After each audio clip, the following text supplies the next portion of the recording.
Hi, this is John Ortberg. I'm with Become New, and I want to talk today about what do the biblical writers have to say about this question: what do I do when I realize my brokenness? And basically, you got two roads you can go down here. An author, Lisa Turkhurst, writes about this.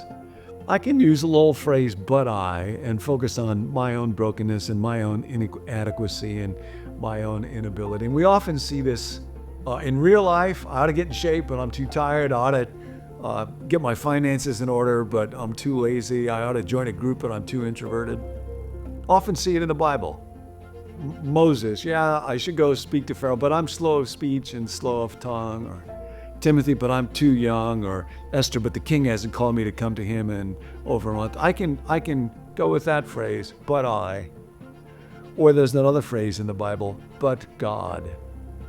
And folks who write about this, anytime you see that phrase in the Bible, but God, recognizing what is happening here is God is entering into human history to turn things around.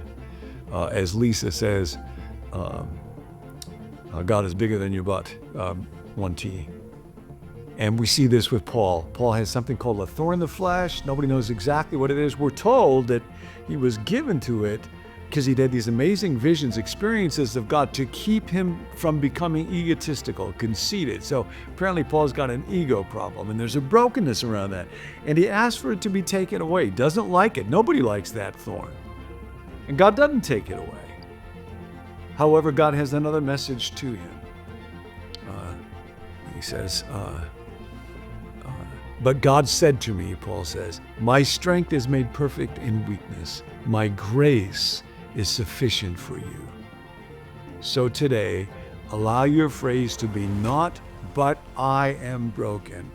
Let your phrase be, but God said to me, my grace is sufficient for you, and my strength is made perfect in weakness. And anytime today that you feel confused or weak, just stop, but God, and ask for strength and see what happens. Got more questions?